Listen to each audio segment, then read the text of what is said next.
The winter of 1888 came early to the Montana Territory, painting the rugged mountains in sheets of white that seemed to stretch endlessly toward the pale horizon. The land was unforgiving here, a vast expanse of dry prairie grass, interrupted only by jagged rock formations and the occasional cluster of ponderosa pines that somehow managed to cling to life in the harsh soil. 20 miles from the nearest town of Bitter Creek, nestled in a valley between two weathered ridges, sat a ranch that looked as worn and forgotten as the man who called it home. Caleb Dwyer stood at the edge of his property, one hand gripping a fence post for support, while his bad leg throbbed with the familiar ache that came with dropping temperatures. The limp was more pronounced in cold weather, a permanent reminder of the rodeo accident 3 years prior that had ended his life as a cowboy and begun his exile as a rancher. At 32, he moved like a man 20 years older, each step calculated to minimize the shooting pain that traveled from his twisted knee up through his hip. The accident had taken more than just his mobility. Sarah Beth had visited him exactly once in the hospital tent, her pretty face twisted with barely concealed revulsion at the sight of his mangled leg. She'd left her engagement ring on the bedside table without a word, and by the time he'd healed enough to leave, she'd already married the bank manager's son. The gossip had reached him even in his isolation, how she'd told anyone who'd listened that she couldn't tie herself to a cripple, that she deserved better than damaged goods. Caleb pulled his coat tighter against the wind and made his slow way back to the house. It wasn't much to look at. A 2-room structure built from rough-hewn logs, with a stone chimney that leaked smoke and windows that rattled in their frames whenever the wind picked up. The barn was in slightly better condition, mainly because the animals needed protection more than he did. 15 head of cattle, a dozen chickens, 2 horses, and a mean-tempered mule named Moses comprised his entire operation. It was enough to keep him alive, barely, selling beef to the town butcher and eggs to the general store when the hens felt cooperative. Inside, the house reflected its owner's solitary existence, a narrow bed pushed against one wall, a pot-bellied stove that served for both heating and cooking, a rough table with 1 chair, and shelves that held the bare minimum of supplies. No curtains softened the windows, no rug warmed the floor, no pictures adorned the walls. It was shelter. Nothing more. The letter had arrived 2 weeks ago, delivered by young Tommy Morrison on his way through with the mail. Caleb had read it so many times he'd memorized every word. Dear Mr. Dwyer, your request for a mail-order bride has been received and processed. We have found a suitable match, a widow woman of good character who is eager to begin a new life in the Western Territories. Mrs. Miriam Fletcher is 30 years of age, experienced in household management, and seeks a stable situation. She will arrive by stage on the 15th of November, weather permitting. Please remit the final payment of $20 to complete the arrangement. A widow. That had surprised him, though it shouldn't have. What unmarried woman of good family would agree to marry a stranger sight unseen? Only someone desperate, someone with her own reasons for fleeing wherever she came from. Just like him, he supposed. The idea of marriage had been his sister Elizabeth's, pitched in her last letter with what he imagined was barely concealed glee. You need a woman's touch, Caleb, she'd written. Someone to cook proper meals and keep house. The agency in St. Louis is respectable. Several families in Denver have used their services with satisfaction. What Elizabeth hadn't written, but what Caleb understood perfectly well, was that the family was tired of feeling guilty about him. His brother James had made that clear enough during his last visit, complaining about the burden of having to check on poor crippled Caleb when he had his own ranch to run. His mother's letters came less frequently now, filled with news about grandchildren from his other siblings but empty of any real warmth. He'd sent the initial payment more to stop their nagging than from any real desire for companionship. $25, nearly 2 months' worth of earnings, with another $20 due on delivery. Elizabeth had handled the correspondence, claiming his handwriting was too poor for such important matters. That should have been his first warning. The 15th was tomorrow. Caleb dragged himself to the wash basin and studied his reflection in the cracked mirror. 3 years of solitude had left their mark. His dark hair hung too long, streaked prematurely with gray. Deep lines creased his forehead and bracketed his mouth. His green eyes, which Sarah Beth had once claimed were his best feature, now looked hollow and tired. He needed a shave, a haircut, and clothes that didn't smell like cattle and loneliness. In town, they called him the crippled madman when they thought he couldn't hear. Children pointed and whispered when he limped down Main Street for supplies. The good church women clutched their skirts aside when he passed, as if his misfortune might be contagious. Only Doc Hartwell treated him with any kindness, and that was probably professional obligation more than genuine feeling. Caleb heated water for a bath, a laborious process that required multiple trips to the well, as he soaked in the tin tub, trying to scrub away months of accumulated grime. He wondered what kind of woman this Miriam Fletcher would be. Plain, certainly, probably older than her stated 30 years. Maybe she'd been married to a drunk, or a man who'd left her with debts. Maybe she had children, though the letter hadn't mentioned any. What would she think when she saw him? When she realized she'd traded whatever life she'd known for this, a broken-down ranch in the middle of nowhere, managed by a broken-down man who could barely walk without wincing. Would she turn around and get back on the stage? He'd half expected a telegram canceling the arrangement, but none had come. He dressed in his best clothes, which meant the shirt with only one visible patch and trousers that weren't held together with baling twine. The jacket had been his father's, black wool that had seen better decades. His boots were good quality, bought before the accident when he'd had money to spare. He'd polished them until they almost looked respectable. The next morning dawned cold and clear.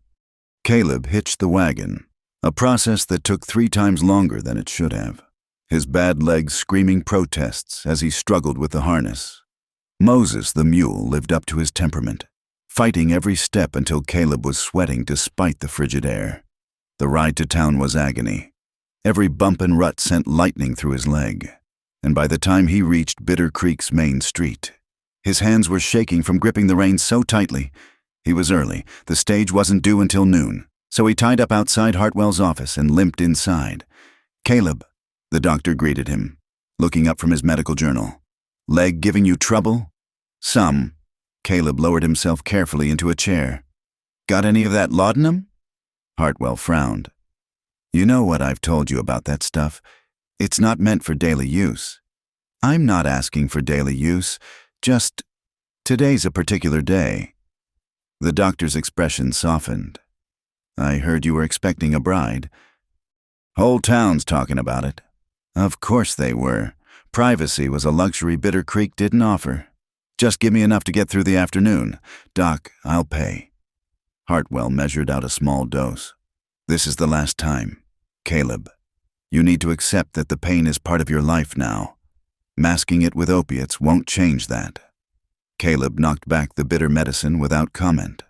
What would the good doctor know about living with constant pain, about having your life torn away in one moment of bad luck? Hartwell had his practice, his respected position, his comfortable house with his comfortable wife. By the time the laudanum took effect, dulling the sharp edges of pain to something more manageable, the stage was approaching. Caleb positioned himself by the depot, trying to stand as straight as possible. Other townsfolk had gathered, Mrs. Pritchard from the Mercantile, the Olson brothers who ran the livery, several ranch hands in town for supplies, all eager for the spectacle of the cripple's mail-order bride. The stage rolled to a stop in a cloud of dust. The driver climbed down and began unloading luggage while the door opened. An elderly couple emerged first, then a traveling salesman, then nothing. Caleb's heart sank. She hadn't come. Somehow, he'd known. "Ma'am," the driver was saying, "this is your stop, ain't it?" A gloved hand appeared, gripping the doorframe. Then a woman emerged, moving slowly, carefully, as if she too knew something about pain. She was thin, too thin, wrapped in a traveling cloak that had seen better years. A faded bonnet shadowed her face, but Caleb caught a glimpse of dark hair, pale skin, and something else, a mark, a shadow. She stood beside the stage, one small carpet bag at her feet, and looked around uncertainly. The crowd was whispering now, and not kindly. Caleb forced himself to step forward. "Mrs. Fletcher?" She turned toward his voice, and he saw her face fully for the first time.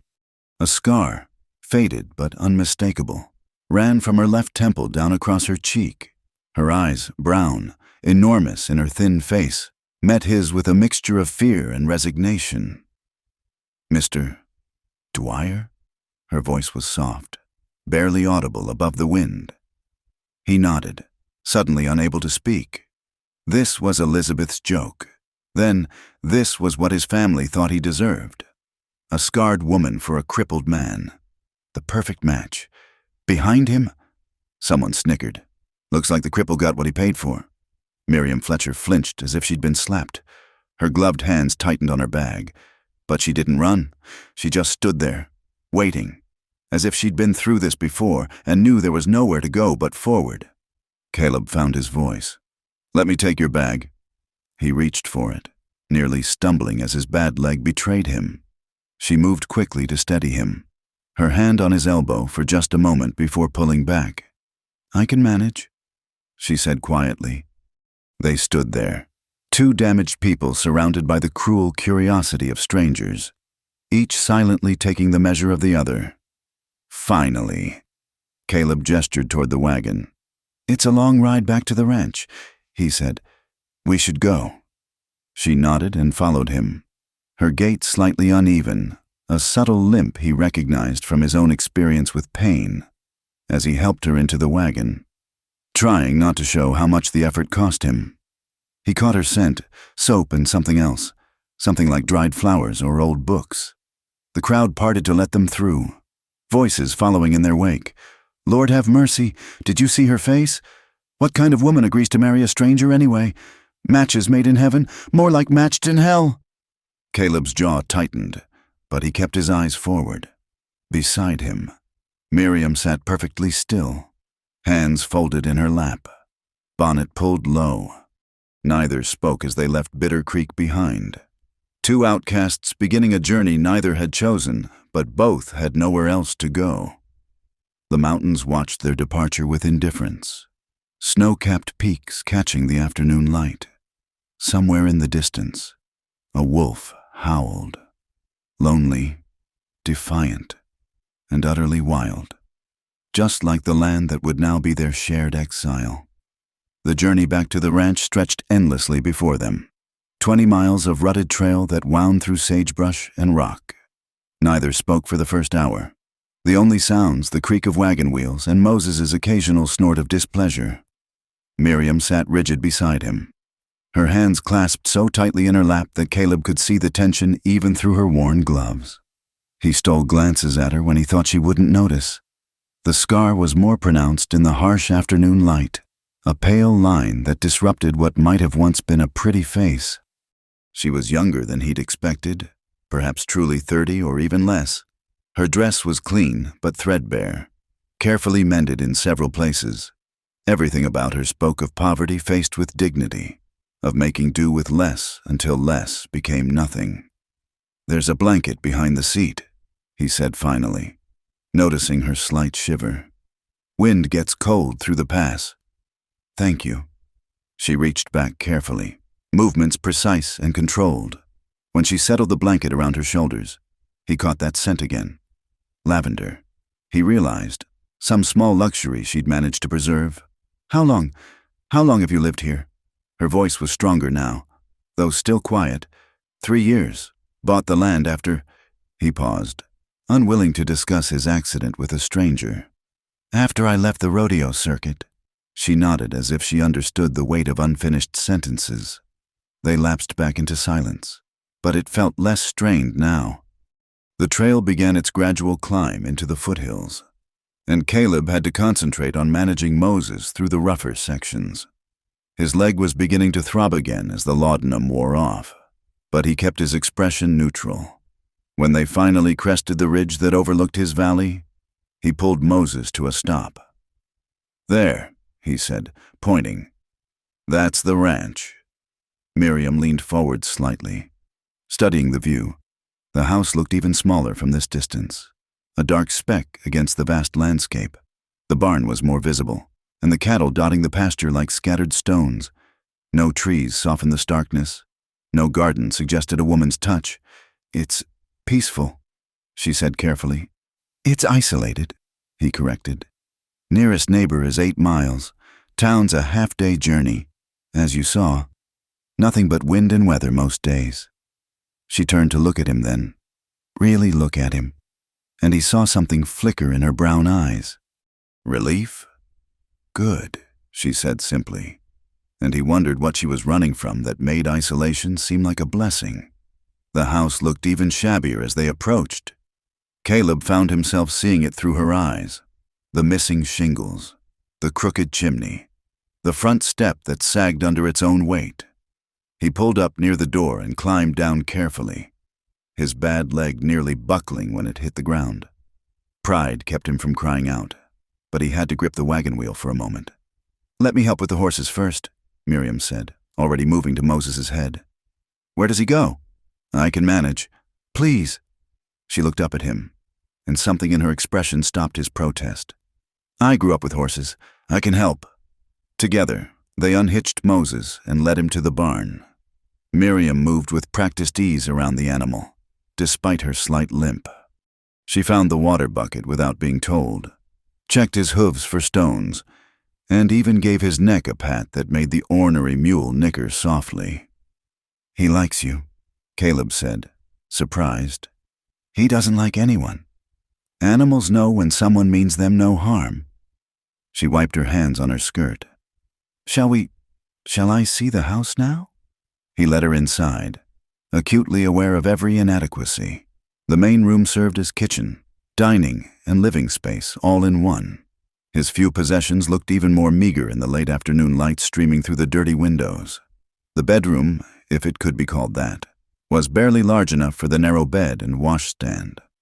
Miriam stood in the center of the main room, turning slowly to take it all in. Her expression gave nothing away, but Caleb saw her shoulders relax slightly, as if she'd been bracing for something worse. "The stove works well enough," he said, feeling the need to fill the silence. "Chimney needs cleaning but draws proper.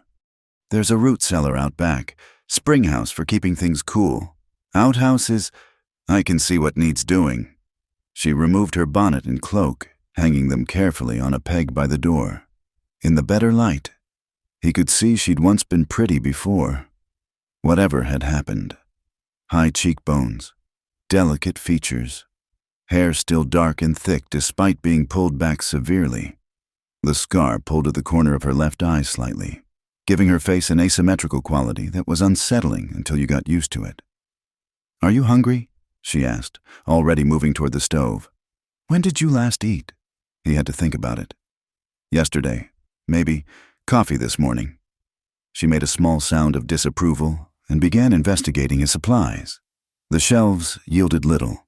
Some salt pork, dried beans, flour that had seen better days, a few withered potatoes. She rolled up her sleeves, revealing forearms marked with old burns, and set to work. "I'll need to know what you have in the root cellar," she said, not looking at him.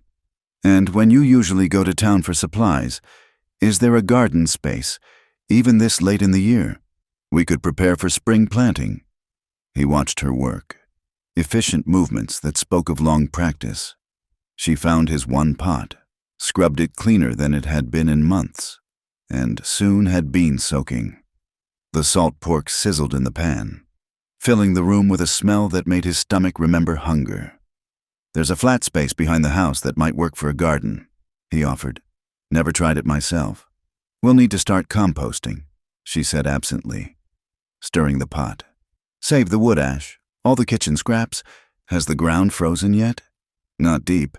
Few more weeks before it sets in hard." She nodded, processing this information. As she cooked, she began a subtle transformation of the space, wiping down surfaces, straightening the few items on shelves, sweeping the floor with a worn broom she found in the corner.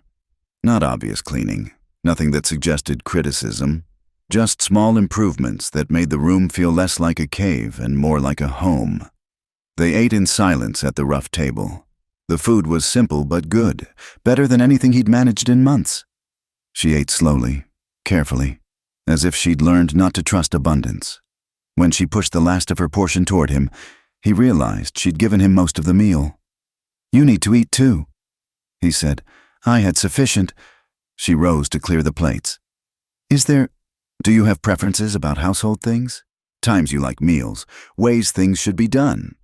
"I haven't had anyone to have preferences for in a long time." The words came out more bitter than he'd intended. "Do what seems right to you." She nodded and continued cleaning up. When she'd finished, she stood uncertainly by the table.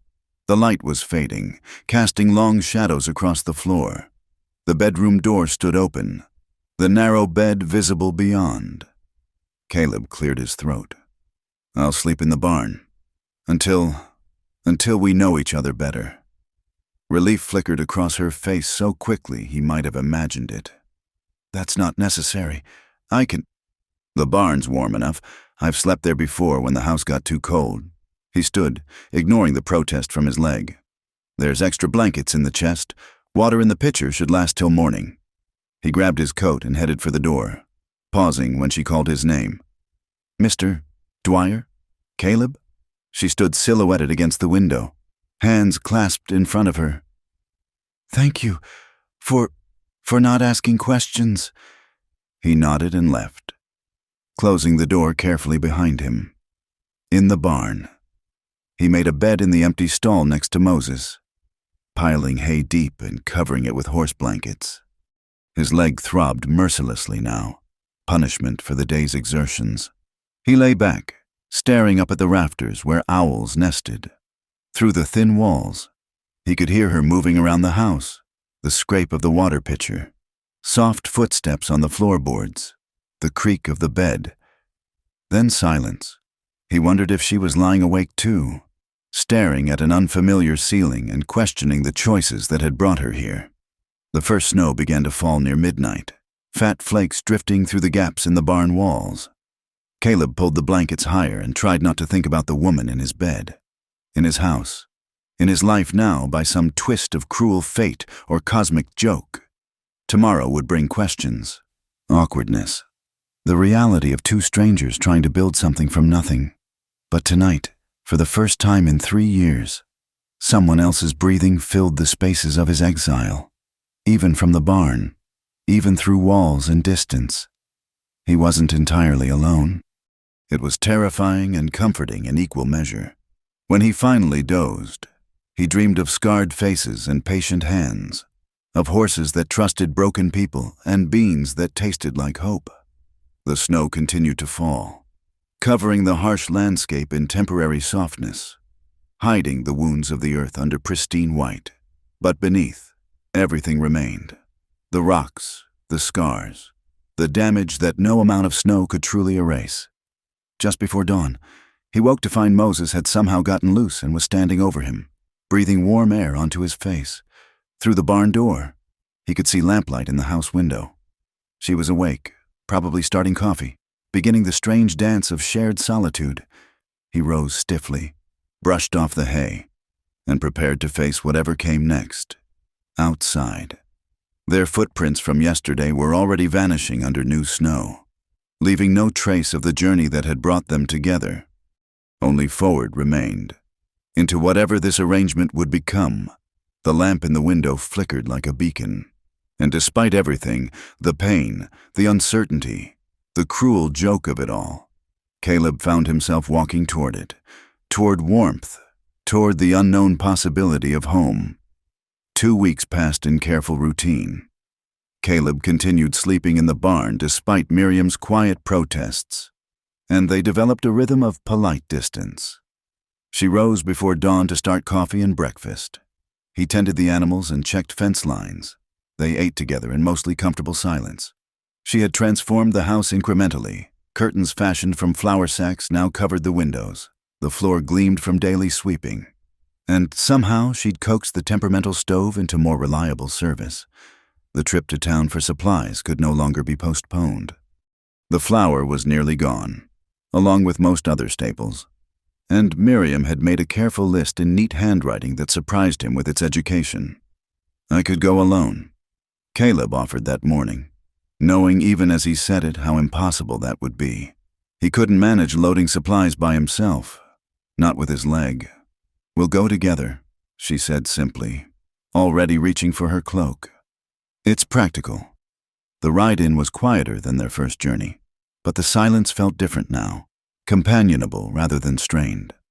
Miriam had discovered an old pair of men's gloves in a trunk and wore them over her own thin ones. Her hands finally warm as she held the wagon's side rail. Bitter Creek appeared around the bend, and Caleb felt her tense beside him. They'll talk, he warned. They always do. Her voice was steady, but he saw her touch the left side of her bonnet, ensuring it shadowed her scar. He pulled up at Pritchard's Mercantile first. The usual collection of townsfolk loitered on the wooden sidewalk. Ranch hands, miners' wives, children who should have been in school. Conversation stopped as Caleb helped Miriam down from the wagon, her hand briefly gripping his as her feet found the ground. Inside the store, Mrs. Pritchard's eyes went wide with undisguised curiosity. Why, Mr. Dwyer, and this must be your wife. The pause before wife hung in the air like an accusation. Mrs. Dwyer, Miriam said quietly but firmly. Good morning. The use of his name, the first time she'd claimed it, sent an unexpected jolt through Caleb. He watched her move through the store with quiet dignity, selecting items from her list, comparing prices with a frugal eye. Mrs. Pritchard followed, peppering her with questions disguised as pleasantries. You're from back east, I suppose. Must be quite an adjustment. Such a remote situation for a lady. Of course, I suppose. Her eyes flicked to Miriam's scar. Well, we all make do as we must. Miriam's shoulders stiffened slightly, but her voice remained level. Indeed. Is this the only flour you have? It seems quite dear. At the dry goods counter, 3 local women huddled together, whispering behind their hands. Caleb recognized them, the banker's wife, the minister's sister, the woman who ran the boarding house, pillars of Bitter Creek society, each one eager to establish the social hierarchy. She must be desperate, one hissed, not quite quietly enough, to marry a cripple, sight unseen. Did you see her face? No wonder she had to advertise. Like to like, I suppose, though what kind of children? The crash of a tin hitting the floor cut through their gossip. Miriam had knocked over a display reaching for salt, her hands shaking. Caleb moved toward her, but she was already kneeling, gathering the scattered items. Here, let me... The banker's wife reached down, then recoiled as Miriam looked up, the scar fully visible in the lamplight. I've got it, Miriam said softly. She replaced the items and stood, brushing off her skirts. My apologies for the disturbance. The women retreated to another corner, their whispers following like wasps. Caleb's hands clenched into fists. He'd endured their scorn for 3 years, built calluses against it. But watching Miriam face it, seeing the careful blankness she wore like armor, sparked something he'd thought long dead. That everything? He asked her, voice rougher than intended. One more stop. She consulted her list. Thread, if there's money for it. Mine is nearly gone. Get what you need. Outside, loading the wagon, he noticed a group of young men from the Rocking Bee Ranch lounging against the hitching post. Tom Morrison was among them, the same boy who'd delivered mail to Caleb's ranch. Hey, Dwyer, one called out. That your mail order woman? Caleb ignored them, focusing on securing the flour sacks. Must have gotten her at a discount. Another laughed. Damaged goods for damaged goods. Least he's got a woman to warm his bed now. Even a scarred one's better than a cold blanket. Right, boys? The comments grew cruder. Miriam stood frozen by the wagon wheel, her face pale except for 2 spots of color high on her cheeks. Caleb's vision narrowed to a red tunnel. His bad leg screamed a warning as he turned, but rage overrode pain. You want to repeat that? His voice came out low. Dangerous. Tom Morrison, perhaps remembering kindnesses from before, tried to intervene. Come on, fellows, What's he gonna do? Limp at us? The biggest ranch hand, Jake Sullivan, pushed off from the post. Maybe his woman likes a man who can't run away when she... Caleb's fist connected with Sullivan's jaw before the man could finish. Pain exploded through his leg as he pivoted, but he stayed upright, ready for the return blow. Sullivan staggered back, more surprised than hurt, then came at him with a roar. The fight was brief and brutal. Caleb's disability made him an easy target, but 3 years of fury gave him strength. He landed another solid punch before Sullivan's friends joined in. A blow to his bad knee sent him to the ground, and boots found his ribs, his back. He tried to protect his head, tasting blood and dust. "Stop!" Miriam's voice cut through the violence. "Stop it!" The kicking ceased. Through blurred vision, Caleb saw her standing between him and the men, arms outstretched. Her bonnet had fallen back, revealing her scar fully, but she didn't seem to notice or care. Brave little scarred mouse. Sullivan spat blood. Grinning, "Maybe you need a real man to..." He reached for her. Caleb tried to rise, to protect her, but his leg wouldn't cooperate. Then Miriam did something unexpected. She didn't flinch or retreat. Instead, she stepped forward and slapped Sullivan hard enough to snap his head sideways. "My husband is more man than you'll ever be," she said quietly, "and I'll thank you to remember that." The silence that followed was complete. Even the wind seemed to pause. Then Sheriff Watson appeared, drawn by the commotion. "That's enough. Sullivan, you and your boys get moving. Mrs. Dwyer might want to get your husband home." She was already kneeling beside Caleb, her hands gentle but efficient as she helped him sit up. Blood ran from his nose and a cut above his eye. His ribs protested every breath. "Can you stand?" she asked softly. "Give me a moment." She produced a handkerchief, embroidered with small violets. He noticed absurdly and dabbed at the blood on his face. Her touch was careful, practiced. How many times had she done this before? He wondered. For whom? Together they managed to get him into the wagon.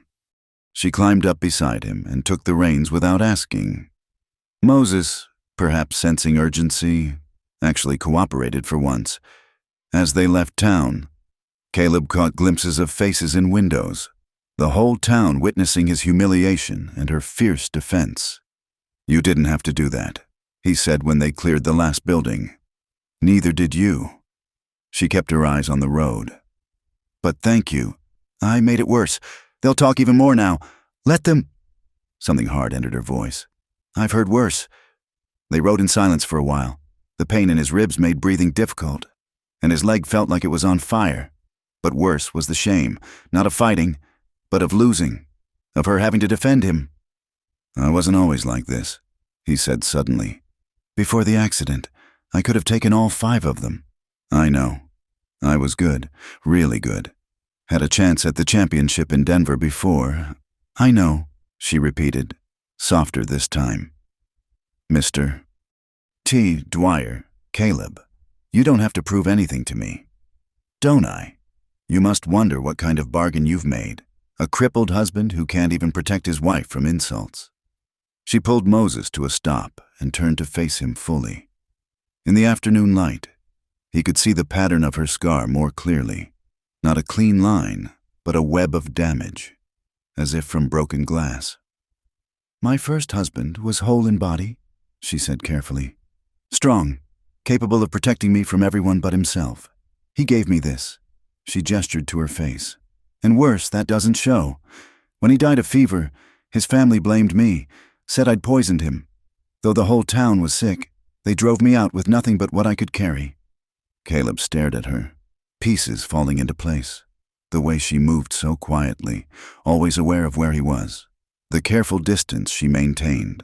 The flinch when voices raised. "So, you see," she continued, "I know exactly what kind of bargain I've made.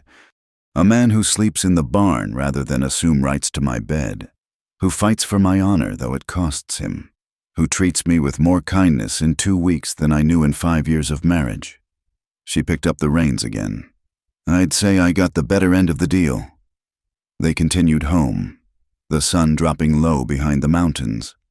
Caleb's body hurt with every jolt of the wagon, but something in his chest felt lighter, not healed, that would take more than words, but perhaps beginning to mend. At the ranch, she helped him inside and to his bed. He tried to protest, but she fixed him with a look that brooked no argument.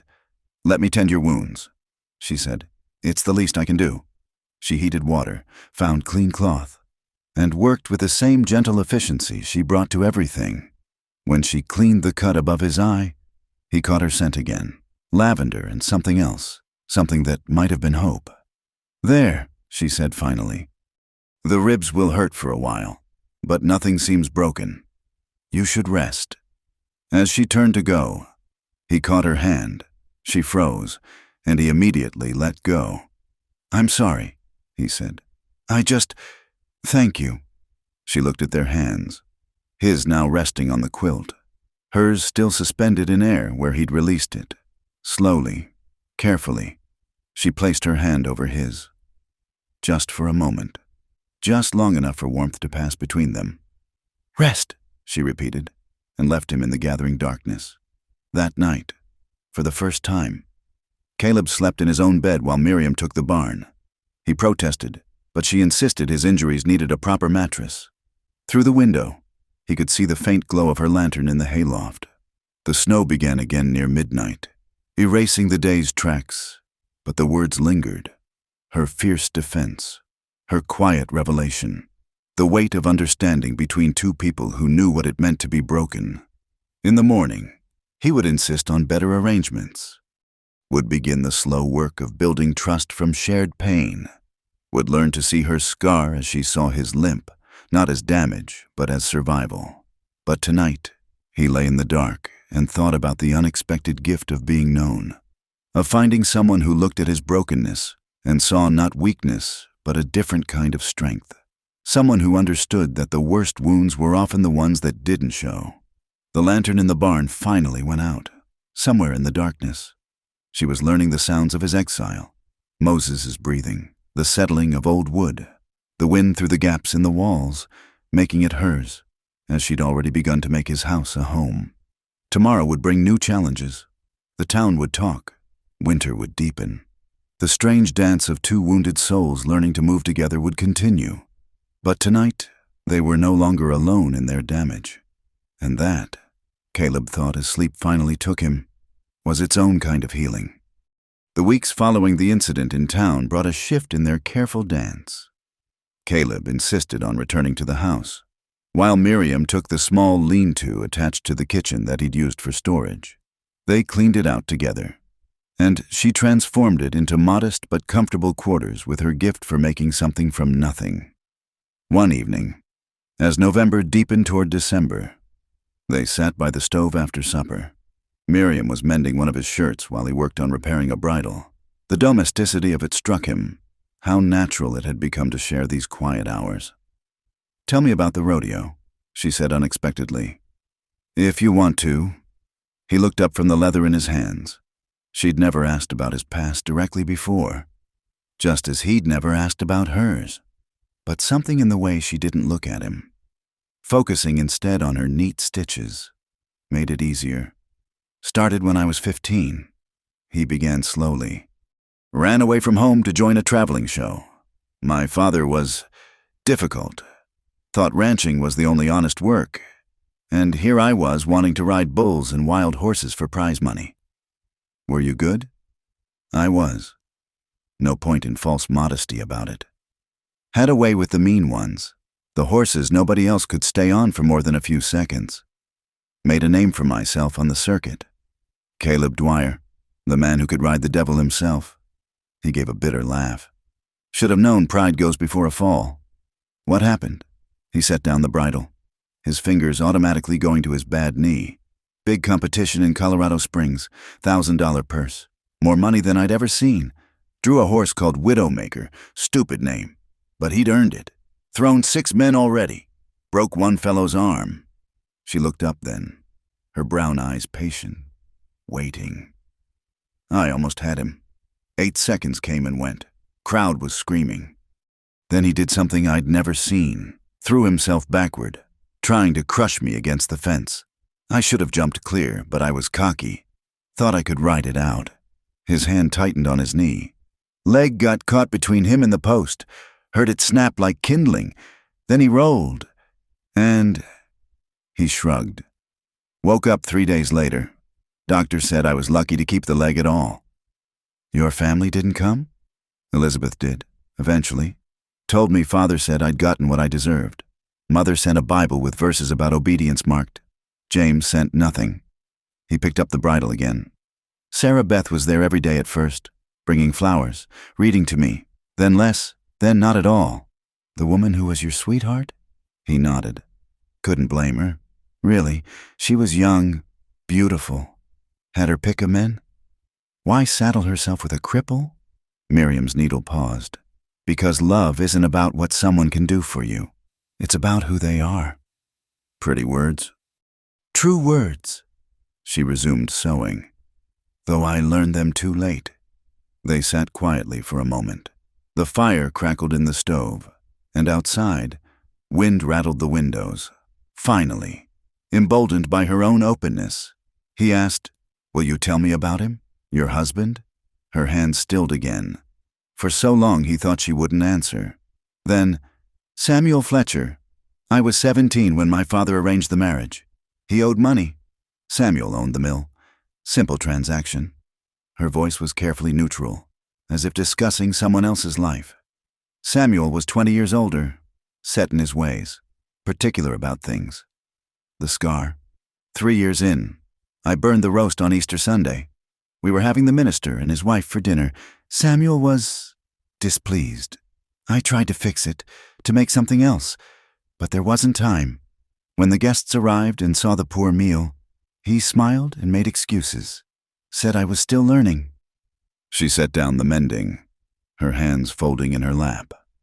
After they left, he broke the serving platter over my head, china, from his mother's set. It cut deep. He was immediately sorry, of course, paid for the doctor, bought me a new dress, was gentle for weeks after. Until the next time. Caleb felt anger rise in his throat. How long? 8 years. Would have been longer, but the cholera came through town. He was one of the first to fall sick. I nursed him. People expected it. Mixed his medicines, fed him broth, sat by his bed, did everything right. But he died anyway. And his family blamed you. His sister especially. Said I'd always been cold to him. Unnatural, that I'd probably poisoned him. Never mind that a dozen others died the same week. The talk started small but grew. By the time the sheriff said there was no evidence of wrongdoing, it didn't matter. I was the black widow who'd killed her husband. She picked up the shirt again. So I answered an advertisement for a mail-order bride. Seemed fitting, somehow. Another transaction, but at least this time I knew what I was agreeing to. Did you? Caleb asked softly. Know what you were agreeing to? She looked at him directly then. A lonely man on an isolated ranch who wanted a housekeeper more than a wife. Safety and distance, peace and solitude. Yes, I knew. A small smile touched her lips. What I didn't expect was kindness. Something shifted between them in that moment. The careful walls they'd maintained cracked just enough to let in a sliver of possibility.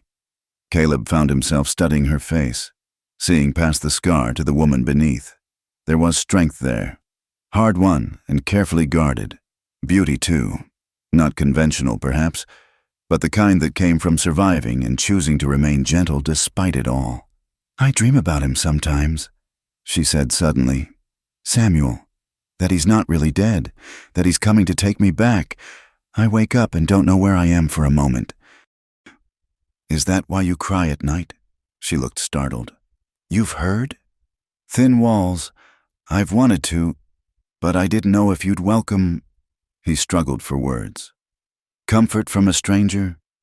Are we still strangers? She considered this. Perhaps not. Perhaps we're something else now, something without a name yet. The next morning brought the first real storm of winter. Snow fell thick and fast, driven by a howling wind that found every gap in the walls. By noon, visibility had dropped to mere feet. Caleb struggled to the barn to tend the animals, fighting through drifts that reached his thighs. His bad leg protested every step when he finally made it back to the house, half frozen and exhausted. Miriam was waiting with hot coffee and warm blankets. She helped him out of his wet clothes with a matter-of-fact efficiency, her hand steady even as he shivered violently. "The cattle?" she asked. "In the barn. Crowded, but safe. This might last days." She nodded, already calculating their supplies. "We have enough food. Wood might be a problem if it goes too long."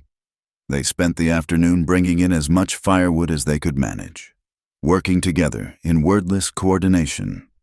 By evening, the storm had become a full blizzard. The house groaned under the assault of wind, and snow piled against the windows, blocking out what little light remained. That night, for the first time, they sat close on the floor before the stove, not touching, but near enough to share warmth. Miriam had brought out her Bible, one of the few possessions she'd arrived with, and read aloud by lamplight. Her voice was soothing, rising and falling with the familiar cadences of Scripture. "Who can find a virtuous woman? For her price is far above rubies." She read from Proverbs. "The heart of her husband doth safely trust in her." Caleb watched her in the flickering light, noting how she skipped certain verses, the ones about beauty and charm. When she finished, he said quietly, "That could have been written about you." She closed the book carefully. "Hardly. I'm no one's ideal of a wife." "You're mine." The words hung between them, surprising them both. Miriam's eyes widened, and color rose in her cheeks. "I mean," Caleb fumbled, "you've made this place better, made me better.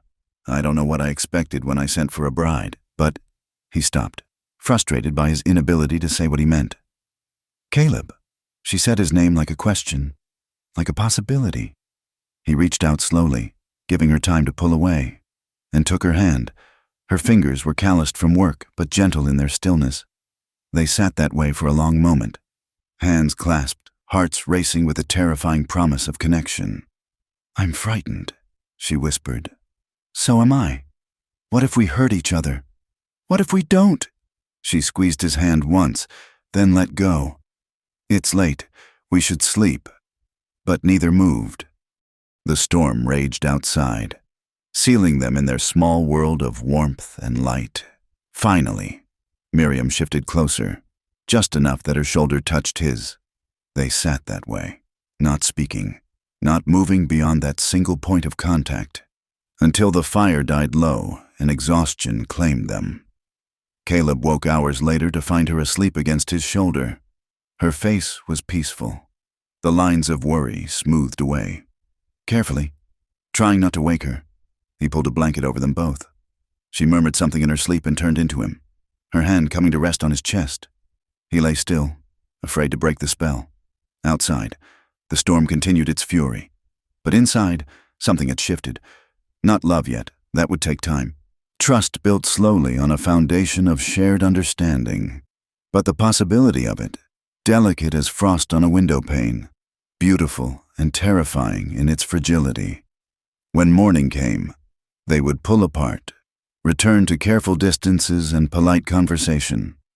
But for now, in the dark heart of the storm, two damaged souls had found a moment of peace in each other's presence.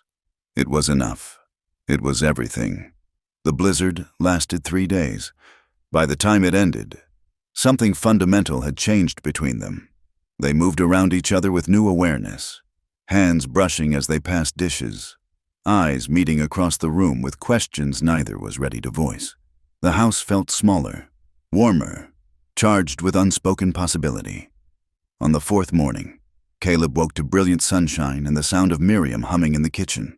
It was the first time he'd heard her make any sound of happiness, and it stopped him in the doorway. She was kneading bread, her movements rhythmic and sure, a shaft of light turning her dark hair to copper. "You're humming," he said. She startled, then smiled, a real smile that transformed her face. "The sun's out. We survived the storm. Seems worth a bit of song." He stepped into the kitchen, drawn by her warmth. What were you humming? Oh, just something my mother used to sing. Before, the smile dimmed slightly, but didn't disappear. Would you like some coffee? I've got biscuits in the oven. Miriam? She looked up at his serious tone.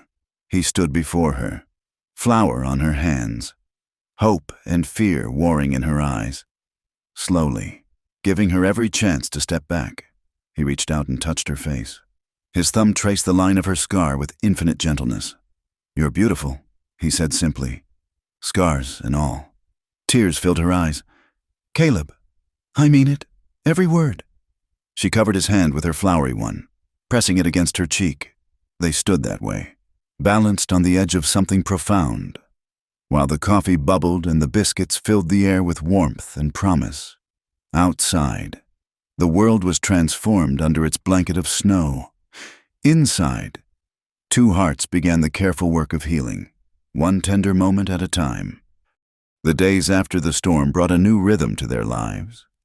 Caleb surprised Miriam one morning by clearing out the small storage room adjacent to her lean-to quarters. Thought you might like a proper space, he said gruffly, not meeting her eyes. For your sewing and such. Together they transformed it into a modest sanctuary. Caleb built simple shelves from spare planks, and Miriam arranged her few treasures. The Bible, a small sewing kit, a pressed flower she'd kept hidden in her trunk. He fashioned a reading chair from salvaged wood, spending hours despite his protesting leg to sand it smooth.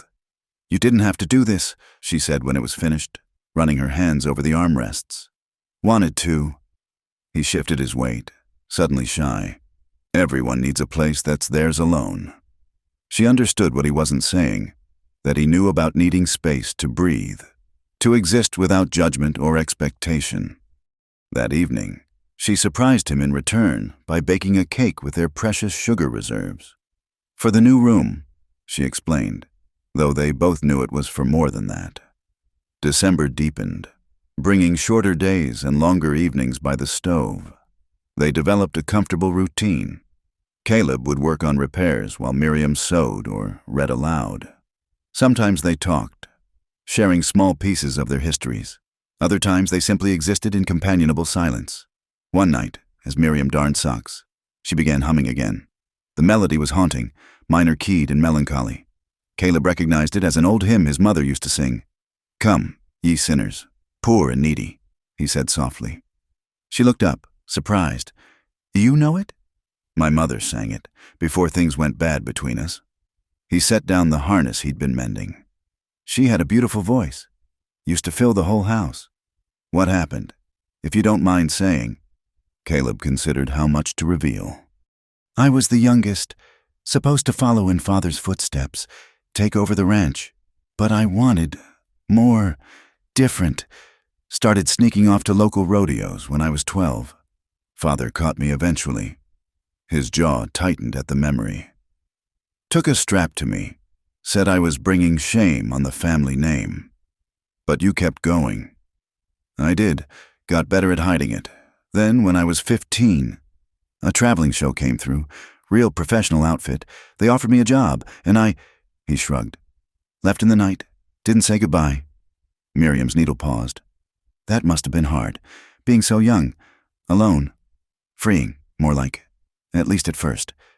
He picked up the harness again, needing something to do with his hands. Sent money home when I started winning. Tried to write. Elizabeth wrote back sometimes. Told me Mother cried. Father burned my letters. After a while, I stopped trying. Do they know? About your accident? Elizabeth told them. Father said I'd made my bed. The bitterness crept back. When I wrote saying I was settling here, trying to ranch after all, he sent one letter, said not to come home, that I'd chosen my path. They sat quietly, the weight of old wounds filling the space between them. Finally, Miriam spoke. Families are complicated. The people who should love us most sometimes hurt us worst. Your parents? She set aside her darning. My mother died when I was 10. Childbed fever. Along with the baby, Father never recovered. Started drinking, gambling. By the time I was 15, he owed money to half the county. Samuel Fletcher offered to clear the debts in exchange for, she gestured at herself, a wife who couldn't say no. You were a child. I was property. Different times, perhaps, but not so different really. She picked up the sewing again. I tried to be good, to be what he wanted, but nothing was ever right. The food was too hot or too cold. I was too quiet or talked too much. My appearance embarrassed him, then later disgusted him. The scar didn't disgust him. It was his handiwork. She touched her face unconsciously. Yes, though he was always careful before. Where bruises wouldn't show. The face was an accident. He didn't mean for the platter to break. Don't defend him. I'm not just explaining. He had to look at his handiwork every day after. It made him angrier. She took a shuddering breath. There was a baby. Early on. I lost it after a particularly bad night. He blamed me for that too, said I was barren, useless, a decorated tomb, beautiful outside but death within. Except I wasn't even beautiful anymore. Caleb set aside all pretense of working. Miriam. I prayed for him to die? Is that wicked? Every night. I prayed God would take him. When the cholera came, I thought, but then I nursed him anyway. Brought water, cleaned him, held his head when he was sick. Right until the end. That's more grace than he deserved. Or less courage than I needed. I could have walked away, let him die alone.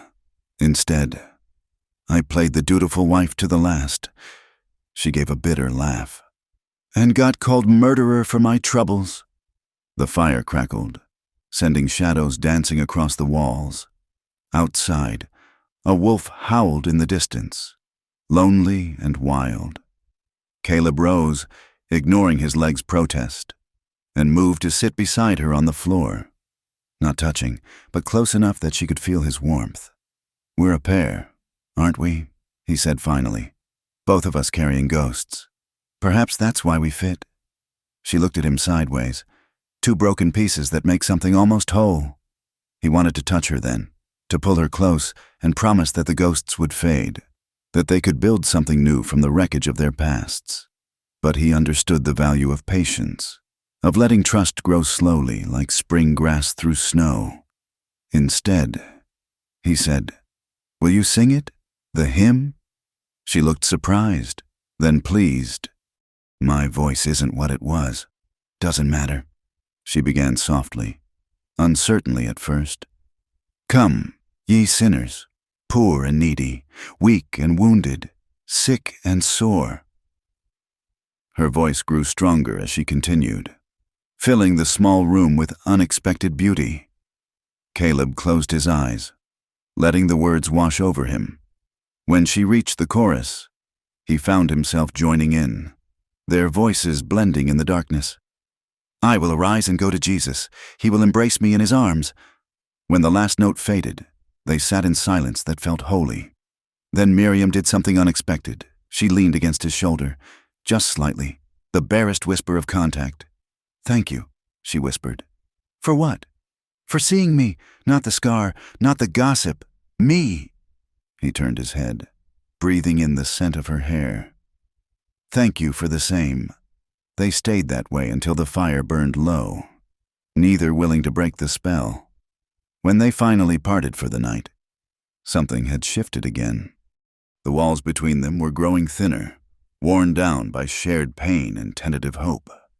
The next few days brought a series of small intimacies, a hand on his shoulder as she passed, him brushing flour from her cheek, standing closer than necessary while working. Each touch was deliberate yet deniable. A question asked and answered in silence. Then came the night Miriam's nightmares returned. Caleb woke to the sound of crying, not the quiet tears he'd heard before, but sobbing that seemed torn from her very soul. Without thinking, he rose and went to her door. Miriam? He knocked softly. Are you all right? The crying stopped abruptly. I'm fine. I'm sorry I woke you. He hesitated, then tried the door. It was unlatched. In the moonlight through the window, he could see her huddled on the narrow bed, knees drawn to her chest, shaking. May I come in? A long pause. Then, barely audible. Yes. He sat carefully on the edge of the bed, unsure what to do. She looked so small, so lost. The dream? She nodded. He was here, in this room. Said I could never escape, that I belonged to him even in death. He had the platter in his hand, raised up, and I couldn't move. Couldn't. Shh. Without thinking, Caleb reached for her. She came into his arms like water finding its course, pressing her face against his chest. He held her carefully, as if she might break or flee. He's gone. He can't hurt you anymore. Sometimes I still feel him, like he's watching, waiting for me to be happy so he can destroy it again. Her fingers clutched at his nightshirt. I'm so tired of being afraid. I know. He stroked her hair awkwardly, unused to providing comfort. I dream too, sometimes, about the accident, about Sarah Beth looking at me with disgust, about being useless, worthless. She pulled back to look at him. Tears had tracked down her face, catching the moonlight. You're not worthless. You're the kindest man I've ever known. You're not afraid. You're the bravest woman I've ever met. They stared at each other, the air between them charged with possibility. Slowly, as if drawn by invisible strings, they moved closer. When their lips met, it was gentle, almost hesitant, a question more than a statement. She tasted of salt tears and something sweet. Her hand came up to touch his face, trembling slightly. When they parted, both were breathing unsteadily. Miriam, he began, but she pressed fingers to his lips. Stay, she whispered. Just hold me, please. He lay down beside her, gathering her against him. She fit perfectly in the curve of his body, her back to his chest, his arm around her waist. He could feel her heartbeat, rapid at first, then slowly calming. Is this all right? He asked. Yes. She laced her fingers through his. More than all right. They lay together in the darkness, not speaking, not moving beyond the rhythm of their breathing. It wasn't desire that kept them close, or not only desire, but something deeper, a need for connection, for the assurance of another human's warmth against the cold reality of their isolation. Caleb, she said after a long while. I think I could learn to love you, if you're patient. He pressed his lips to her hair. I've got nothing but time. Sleep came slowly, but peacefully. No more nightmares troubled her rest, and when dawn crept through the window, they were still entwined. Caleb woke first, marveling at the trust she'd shown, the gift of her presence, when she stirred and turned in his arms, meeting his eyes with shy wonder. He knew something fundamental had changed. Good morning, she whispered. Morning. He touched her face gently, thumb tracing the familiar path of her scar. How do you feel? Safe. The word came out wondering, as if she'd forgotten such a thing was possible. I feel safe. They rose reluctantly, aware that daylight brought complications. But as they moved through their morning routines, something new hummed between them. Not passion, not yet, but possibility. The careful dance of two wounded souls learning to trust, to hope, to reach for happiness despite the ghosts that haunted them. That afternoon, working side by side to repair storm damage to the chicken coop, their hands touched as they reached for the same tool. Instead of pulling back, they stayed that way, fingers intertwined over the hammer handle, smiling at each other like children with a secret. What are we doing? Miriam asked softly. Learning to live again, Caleb answered. Together. She squeezed his hand once before letting go, returning to work, but the warmth of her touch lingered, a promise of more to come, outside their small world. Winter raged on. Inside, spring was beginning to bloom in two hearts that had thought themselves too damaged for such seasons. That night, she came to his bed willingly, seeking not passion but presence. They lay together fully clothed, talking softly of inconsequential things, learning the rhythm of each other's breathing. When sleep came, it was peaceful, dreamless, safe in the harbor of each other's arms. The moon hung full and bright on Christmas Eve, casting silver shadows across the snow-covered landscape. Inside the small house, Caleb and Miriam had managed to create something approaching festive cheer. She'd made paper decorations from old letters, and he'd brought in pine boughs that filled the room with forest scent. They'd even splurged on sugar for cookies, though they were simple and few. After dinner, they sat close on the floor before the stove, sharing a cup of precious coffee. The past weeks had brought them closer in increments, hands held while walking, kisses that lingered a heartbeat longer, nights spent talking until dawn. But still they maintained certain boundaries, both too scarred by past hurts to rush toward intimacy. "I have something for you," Miriam said suddenly, rising to fetch something from her room. She returned with a small, wrapped bundle. "It's not much." Caleb unwrapped it carefully to find a shirt of soft blue cotton, every stitch perfect. "Miriam, this is... when did you..." "In the evenings, when you thought I was mending." She twisted her hands nervously. "I wanted you to have something that was never anyone else's, something new." He ran his fingers over the fabric, touched beyond words. "I have something for you too, though it seems poor in comparison." From behind his back, he produced a small wooden box, carved with simple flowers. She opened it to find a length of ribbon, deep purple silk that seemed to glow in the lamplight. "Oh, Caleb." "For your hair," he said awkwardly. "I know you don't, that you keep it simple, but I thought sometimes, maybe, it's beautiful." She held it up, letting it run through her fingers. "I haven't had anything so fine since..." She stopped, shaking her head. "Thank you. Would you put it on?" She hesitated, then began unpinning her hair. It fell in dark waves past her shoulders, usually hidden in its severe bun. With careful fingers, she wove the ribbon through, tying it in a simple bow. "How do I look?" she asked shyly. "Like a woman who deserves purple silk every day." The words came out rougher than intended, heavy with meaning. They moved together as if choreographed, meeting in a kiss that was different from the careful touches they'd shared before.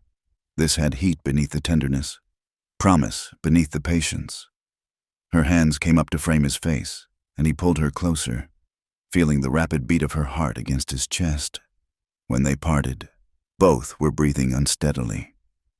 "Miriam," he said, searching her eyes, "I want, but only if you... I want too," she whispered. "But I'm frightened. The last time, with him, it was never... It was duty and pain and enduring." "I don't know anything else. Then we'll learn together." He kissed her forehead gently. "We have time. All the time you need." They stayed close, trading soft kisses and softer words, until the fire burned low. When they finally parted for sleep, both felt the shift, a door opening to possibilities they were almost ready to explore. The next morning brought unexpected visitors. Caleb was in the barn when he heard horses approaching. Through the gap in the door, he saw 3 riders, his brother James, brother-in-law Robert, and Tom Morrison from town. His first instinct was to hide, to pretend absence, but Miriam had already emerged from the house, wiping her hands on her apron. There was no avoiding this. "Caleb!" James called out, dismounting. "We know you're in there." He limped out, trying to stand straight despite his leg. "James, this is unexpected." His brother looked older, lines around his eyes that hadn't been there 3 years ago.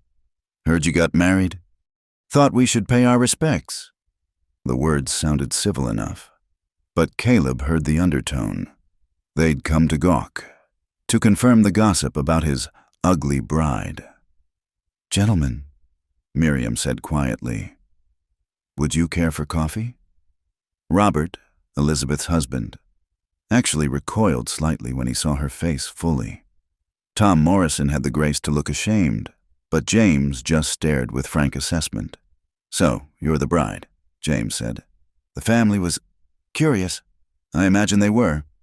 Miriam's voice remained level. Please, come in from the cold. Inside. She served coffee with quiet grace, while the men made stilted conversation. James talked about the family ranch, the good year they'd had, the new house he was building. Every word seemed designed to highlight Caleb's comparative poverty. Mother sends her regards, James said finally. The lie obvious to everyone. And Elizabeth wanted me to give you this. He produced an envelope. Caleb opened it to find a brief note and a $20 bill, the same amount he'd paid for the arrangement. The insult was clear. They were refunding his purchase, suggesting he'd been cheated. His hands clenched, crumpling the bill. But before he could speak, Miriam placed a gentle hand on his arm. How thoughtful, she said calmly. We'll put it toward spring seed. Won't we, dear? The endearment, the first she'd used, stopped his anger cold. He looked at her, really looked. She sat straight-backed and dignified, serving coffee to men who'd come to mock her, turning their cruelty into ordinary social interaction through sheer force of will. Yes, he managed. Spring seed. The visit didn't last long after that. As they prepared to leave, Tom Morrison lingered. Mrs. Dwyer, he said quietly, I want to apologize. For that day in town, the others were out of line. Thank you, Mr. Morrison. That's kind of you to say. After they left, Caleb stood at the window watching their dust disappear. I'm sorry, he said. My family, they're hurting too. Miriam began clearing the cups. Your brother kept looking at you like he wanted to say something real, but couldn't figure out how. You give them too much credit. Maybe. She paused in her washing. That money, it was meant to humiliate us. I know, but we won't let it. She dried her hands with decision. We'll use it for exactly what I said. Plant a bigger garden come spring. Show them we're building something here. He moved behind her, wrapping his arms around her waist. She leaned back against him, fitting perfectly. When did you become so wise? He murmured into her hair. When I decided their opinions matter less than our truth. That night, as if the visit had crystallized something between them, Miriam came to his room. She stood in the doorway in her nightgown, hair loose around her shoulders, the purple ribbon woven through it. I'm tired of being afraid, she said simply. He sat up, heart racing. Miriam. She moved to the bed, sitting beside him. Will you show me how it can be? When it's gentle. He cupped her face in his hands, kissing her softly.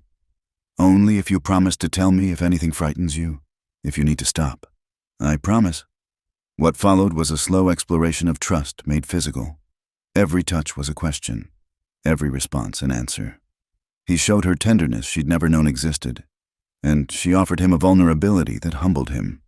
When they came together fully, it was with wonder rather than passion, two souls recognizing their match in the other. Afterward, she wept against his chest, not from pain but from the overwhelming realization that her body could be a source of joy rather than suffering. I didn't know, she whispered. I didn't know it could be like this. Neither did I. He stroked her hair, marveling at the trust she'd shown. I've been with women before, but this is different. Because it matters? Because you matter. They lay entwined, watching moonlight paint patterns on the ceiling. Outside, the winter wind howled, but inside their small sanctuary, warmth bloomed between them. I love you, Miriam said suddenly, then seemed startled by her own words. I didn't mean to say that. It's too soon. I love you too. He tightened his arms around her. Maybe it is too soon by other people's measure, but we're not other people. We're us, and we know what we know. She turned to look at him, her scarred face beautiful in the silver light. What do we know? That broken things can heal, that second chances are worth taking, that sometimes the family that mocks you matters less than the person who stands beside you. That mail-order brides aren't always what they seem. That crippled cowboys sometimes get lucky beyond their wildest dreams.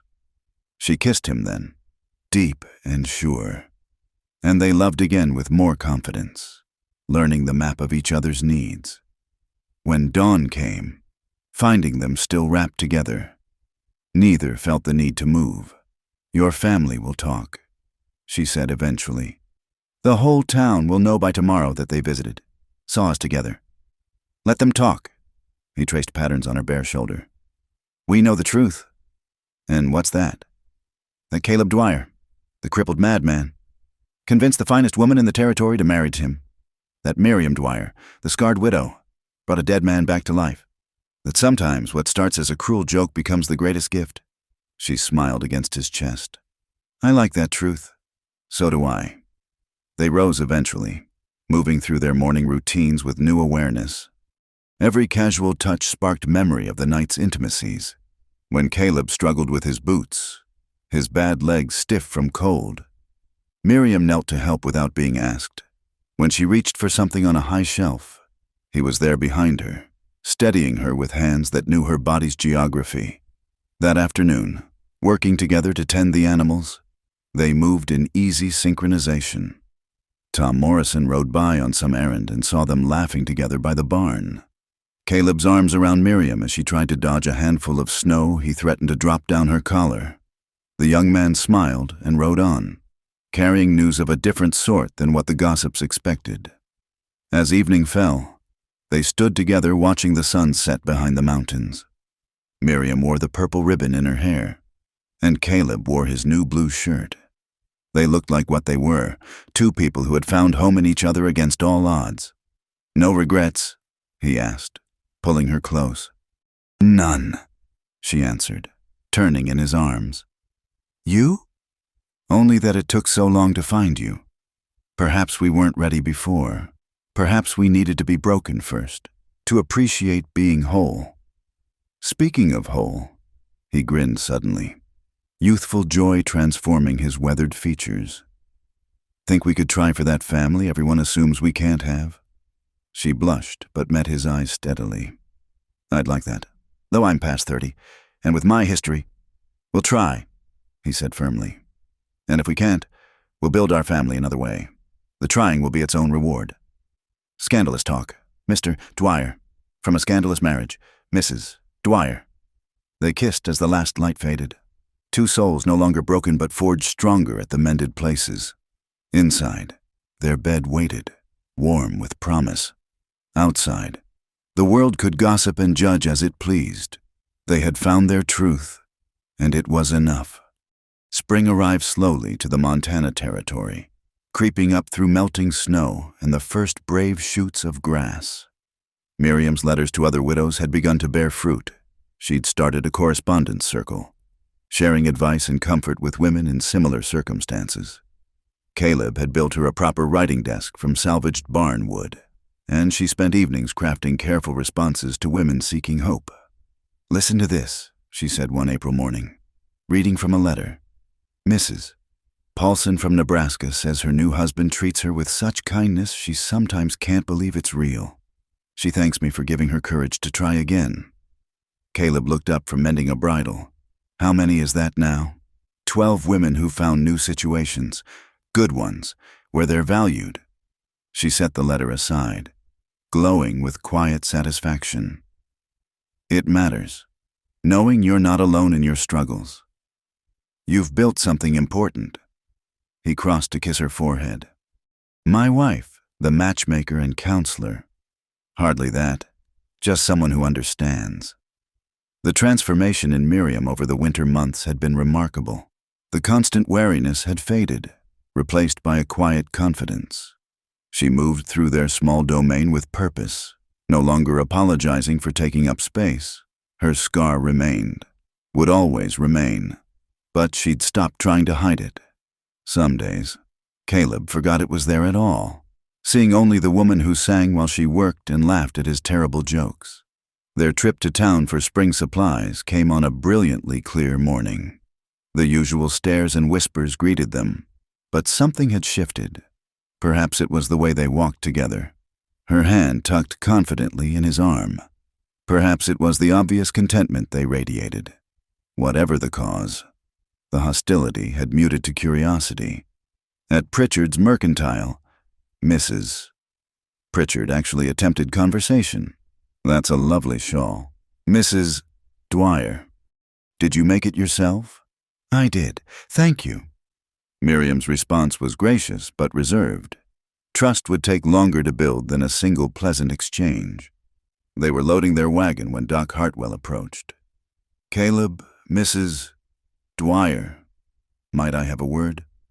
Doc. Caleb nodded warily. I wanted to apologize for not speaking up that day last winter when those ranch hands were causing trouble. I should have intervened sooner. He turned to Miriam. And I wanted to say, ma'am, that several ladies in town have mentioned your letters, the help you've been providing to women in difficult circumstances. It's admirable work. Thank you, Doctor. That's kind of you to say. I also wanted to mention, if you ever need medical assistance, please don't hesitate to call. I make house calls, and I'd be honored to help. After he left, Caleb and Miriam exchanged glances. Did the good doctor just offer to attend the scarred woman and the cripple? Caleb asked dryly. I believe he did. Will wonders never cease? The ride home was peaceful, both lost in thought. As they crested the ridge overlooking their valley, Miriam suddenly gripped Caleb's arm. Look! In the field beside their house, two figures stood by a loaded wagon.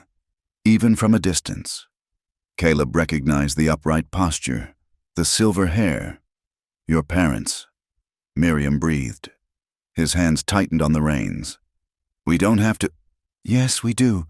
She straightened her shoulders. They're your family. We'll face them together. As they approached, Caleb saw his mother clearly for the first time in 3 years. She'd aged, her once proud face lined with something that might have been regret. His father stood rigid beside the wagon, staring at the mountains rather than acknowledging their approach. Mother, Caleb said carefully as he helped Miriam down. Father. Caleb, his mother's voice wavered slightly. I wanted to meet your wife properly. Miriam stepped forward with quiet dignity. Mrs. Dwyer, Mr. Dwyer, welcome to our home. His mother's eyes went to the scar, lingered, then moved to meet Miriam's steady gaze. Something passed between the two women, some female understanding that excluded the men. Would you come in? Miriam offered. I've just baked fresh bread. The visit was stilted, awkward, but not hostile. His mother asked careful questions about their life. The ranch, Miriam's correspondence work. His father said almost nothing, but Caleb caught him watching, assessing. As they prepared to leave, his mother pulled a bundle from their wagon. I brought some things, preserves, fabric, seeds for your garden. She hesitated. And this. She unwrapped a quilt, hand-stitched in intricate patterns. Caleb recognized it immediately. His grandmother's wedding quilt, one of his mother's treasures. Mother, we can't. It should be used, loved, not hidden away in a chest. She pressed it into Miriam's hands. My mother would have liked you. I think. She understood about making do, about finding strength in hardship. After they left, Miriam carefully spread the quilt on their bed. The colors glowed in the afternoon light, blues and greens and golds forming interlocking rings. She was trying, Miriam said softly, in her way. Too little, too late. Maybe, or maybe just in time.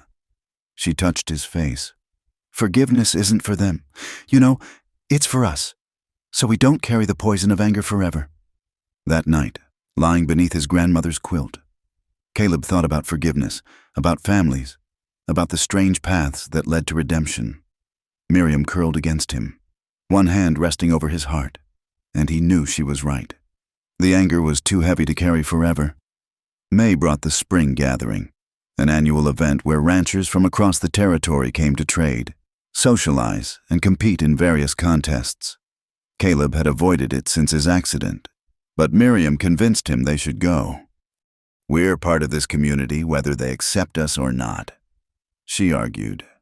Besides, I'd like to see you show those young cowboys a thing or two. I can't compete anymore. Miriam, you know that. Not in riding, no, but there are other contests. Shooting, for one. Your aim hasn't suffered." She was right, as usual. They arrived to find the field already crowded with wagons and tents. Heads turned as they passed, but Caleb noticed something different in the looks. Curiosity rather than mockery.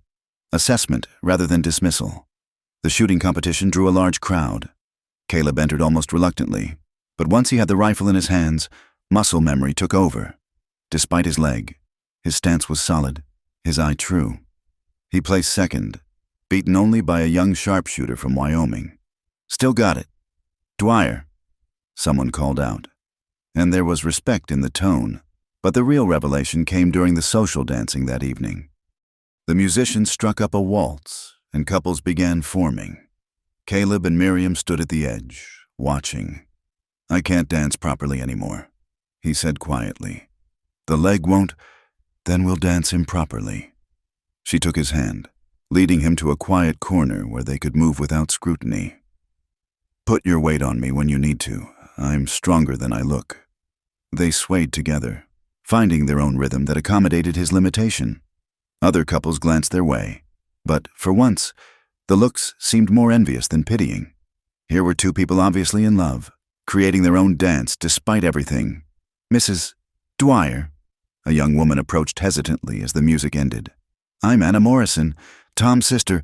I received your letter about finding courage after—" She touched her own face, where faint scars spoke of her own story. "Thank you. It helped more than you know." Soon, Miriam was surrounded by women, some scarred visibly, others carrying invisible wounds.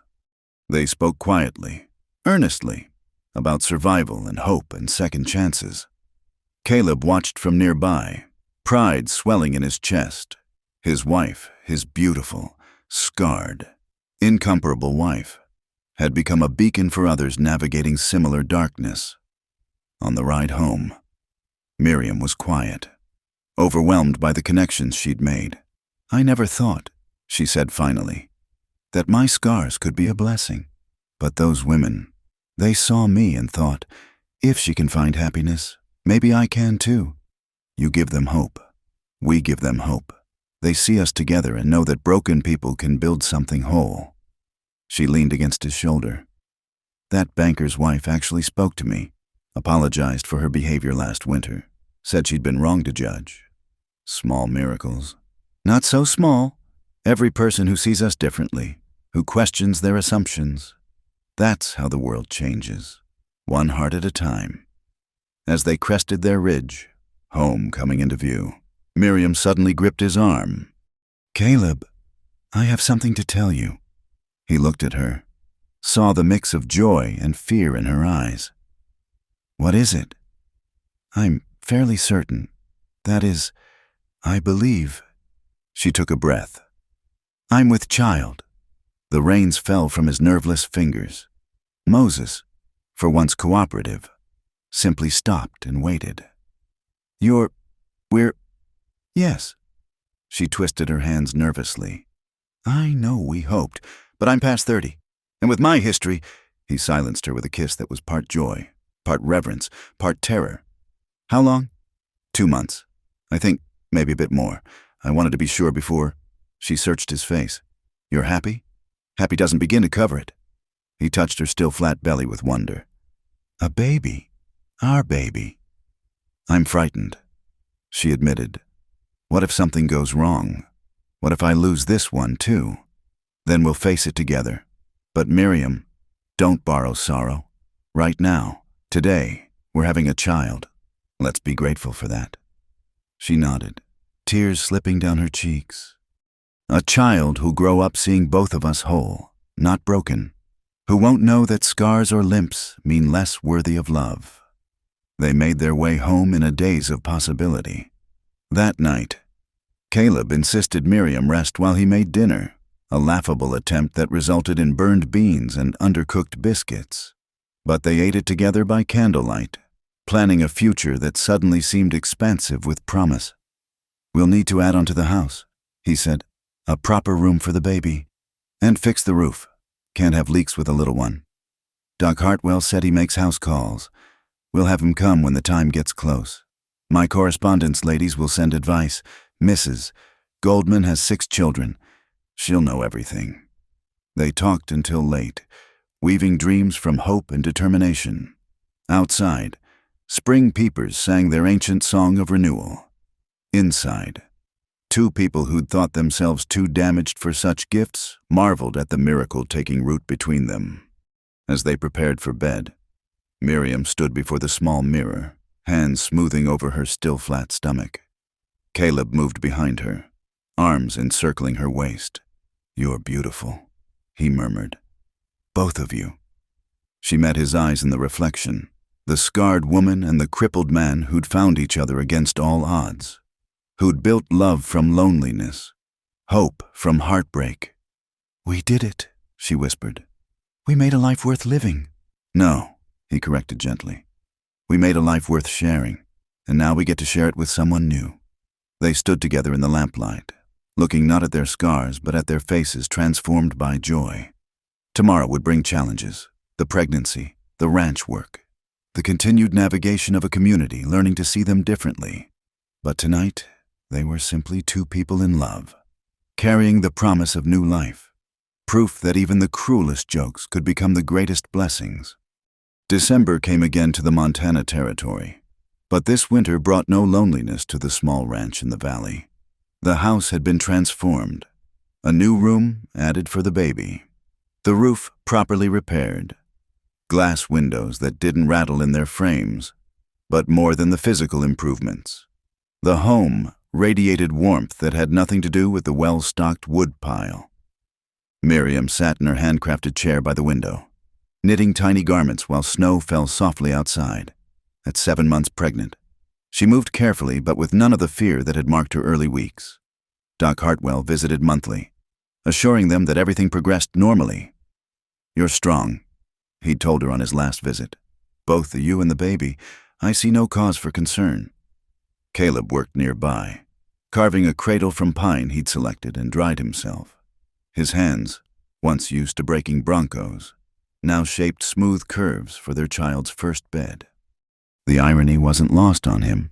The cowboy who'd lived for danger and applause now found his greatest satisfaction in these quiet domestic moments. "Another letter came today," Miriam said, setting aside her knitting. "From Mrs. Thompson in Oregon. She's married her rancher and says he's gentle as I promised she might find. They're expecting 2. How many success stories is that now? 23 marriages, 15 expectant mothers, and countless women who've simply found courage to try again." She smiled, hand resting on her belly. "Sometimes I think this little one started it all. Proof that life goes on, that there's always hope for new beginnings." A knock at the door interrupted their peaceful evening. Caleb opened it to find young Tom Morrison, hat in hand despite the falling snow. "Evening. Mr. Dwyer. Sorry to bother you, but there's been an accident at the Hendricks place. Their wagon overturned in the storm. Mrs. Hendricks is hurt bad, and with her being pregnant too." He glanced at Miriam. "Doc's with her, but he asked if Mrs. Dwyer might come. Said she'd know about losing and fear and such." Miriam was already reaching for her cloak. "Of course. You can't travel in your condition." Caleb protested. "The roads are no worse than when I came to you that first day." She touched his face gently. "Mrs. Hendricks helped other women shun me in town, but now she needs me. That's what grace looks like. Caleb, going where you're needed, regardless of past hurts." He knew better than to argue when she used that tone. Within minutes, they were bundled into the wagon, Tom riding alongside as guide. The journey was treacherous, snow obscuring the trail. But Moses seemed to understand the urgency and picked his way carefully through the drifts. The Hendricks ranch blazed with lamplight. Inside, they found chaos, Dr. Hartwell working frantically, Mr.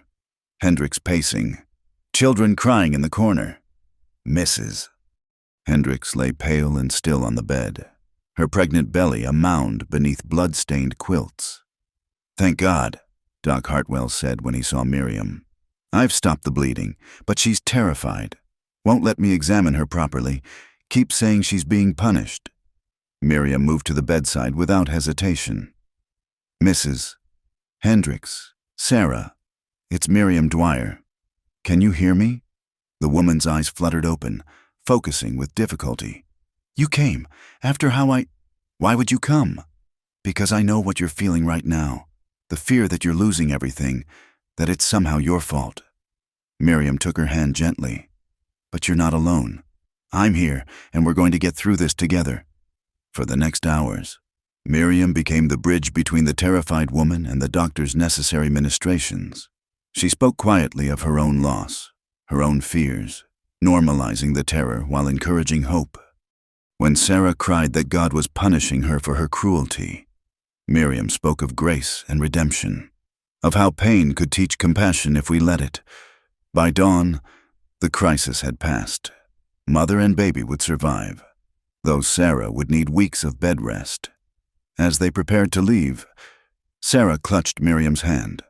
I was so cruel to you. That day in town, the things we said, were forgiven the moment you needed help. Miriam said simply, That's what we do. We help each other through the dark times.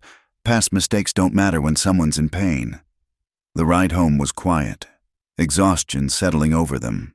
But as they created their own ridge, sun breaking through the clouds to illuminate their valley, Caleb felt something fundamental had shifted, not just in how the community saw them, but in how they saw themselves.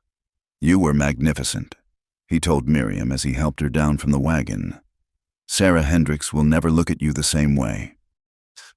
More importantly, she'll never look at herself the same way. She's learned that accepting help doesn't make you weak, and giving it doesn't require perfection. She yawned, exhaustion clear in every line. Just humanity? 3 weeks later, their own time came. Caleb woke to find Miriam gripping the bedpost, face tight with pain. Is it? Yes, but don't panic. First, babies take time. Send for Doc Hartwell, then come back to me. He'd never ridden so fast. His bad legs screaming protests he ignored entirely. By the time he returned with the doctor, half the valley seemed to know. Neighbors arrived with food, firewood, and offers of help. Women who'd once whispered behind their hands now came with wisdom and comfort. Anna Morrison took charge of the household. Mrs. Pritchard from the Mercantile brought her special tea for laboring mothers. Even Sarah Hendricks, still weak from her own ordeal, sent her eldest daughter with fresh bread and a note of encouragement. The whole town's turned out, Caleb marveled to Miriam between contractions. That's what communities do, she panted, then gripped his hand as another wave hit. When you show them how. The labor was long but uncomplicated. As the sun set on a cold December evening, their daughter entered the world with lusty cries that announced her strength. Doc Hartwell placed the squalling infant in Miriam's arms, and time seemed to stop. She's perfect, Miriam whispered, touching the baby's dark hair, her tiny fingers. Oh, Caleb, look what we made. He couldn't speak past the lump in his throat. This child, their child, was proof of every impossible thing they'd built together. Love from loneliness, hope from heartbreak, family from the ashes of their separate ruins. What will you name her? Doc Hartwell asked, washing his hands with satisfied efficiency. Miriam and Caleb exchanged glances. They'd discussed this through long winter evenings, weighing family names and meaning. Grace, Miriam said firmly. Grace Elizabeth Dwyer, for the grace that brought us together, and for Caleb's sister who had the courage to arrange it, even if she didn't mean to, as if in approval. Little Grace stopped crying and opened her eyes, deep brown like her mother's, but with something of her father's determination already visible. The weeks that followed blurred together in a haze of feedings, diaper changes, and the sweet exhaustion of new parenthood. Grace proved to be an easy baby, as if understanding that her parents had endured enough difficulty. She rarely cried, smiled early, and seemed to charm everyone who met her. On a bright February morning, Caleb stood at the window watching Miriam walk through their snow-covered garden. Grace bundled against her chest, The purple ribbon he'd given her that first Christmas wove through her hair, catching the light. She was pointing things out to the baby, the sky, the mountains, the place where spring flowers would grow. "My girls," he murmured, heart so full it ached. A knock interrupted his reverie. He opened the door to find his sister Elizabeth, travel-worn and hesitant. "Caleb, I heard about the baby. I had to come." He stood aside wordlessly, letting her enter. Miriam turned from the window. Grace still nestled against her. Elizabeth's eyes went immediately to the baby, then to Miriam's scarred face, then back to the baby. "She's beautiful," she whispered. Would you mind if I held her?" Miriam glanced at Caleb, read his tiny nod, and carefully transferred Grace to Elizabeth's arms. His sister's face crumpled as she looked down at her niece. "I'm so sorry," she said, words tumbling out. "The advertisement, choosing Miriam because we thought, God, we were so cruel, so stupid. I've regretted it every day since James told me how happy you are." "Your cruelty gave me everything," Caleb said quietly. "My wife, my daughter, my life. Maybe that's what grace looks like, good coming from bad intentions." Elizabeth stayed for 3 days, helping with chores and marveling at the life her brother had built. Before she left, she pressed a letter into Miriam's hands. "From Mother. She wanted to come herself, but Father, well, maybe someday." The letter was short but heartfelt, welcoming Miriam to the family and expressing joy at Grace's birth, a grandmother's love, offered tentatively across the bridge of old wounds. As spring returned to the valley, Caleb and Miriam stood in their garden plot, Grace gurgling happily in a sling across Miriam's chest. The earth was rich and dark, ready for planting. In the distance, their cattle grazed on new grass, and Moses stood dozily in the sun, finally content in his old age. "Remember when you first came?" Caleb asked, arms wrapped around both his girls. "That scared woman and bitter man, neither of us believing we deserved happiness, and now look at us." Miriam leaned back against him. "A family, a home, a community that sees us for who we are, not what marks us. All from a mail-order marriage that was meant as a joke. The joke's on them," Caleb murmured, kissing her hair. "They gave me everything I never knew I wanted." Baby Grace chose that moment to crow with delight, tiny hands reaching for the sky. Her parents laughed, the sound carrying across their small kingdom of hard-won peace. That night, as they lay in bed with Grace sleeping between them, Caleb traced the familiar line of Miriam's scar in the moonlight. She caught his hand, bringing it to her lips. "I love you," she whispered. "My scarred cowboy who gave me a home. I love you," he replied. "My wounded bride who made it worth living in?" Outside, wolves howled in the distant mountains, wild and free and utterly themselves. Inside, a family that shouldn't have been possible slept peacefully, proof that love could bloom in the harshest ground, that broken people could create something whole and beautiful and lasting. The seasons would turn, bringing challenges and joys in equal measure. Grace would grow surrounded by love, never knowing that scars meant shame or that limps meant less worthy. Other children might follow, the ranch would prosper, and Miriam's letters would continue to bring hope to wounded women across the territories. But for now, in this perfect moment, they were simply 3 souls who had found each other against all odds, a testament to the transformative power of love, the possibility of redemption, and the truth that sometimes the cruelest jokes become the greatest blessings.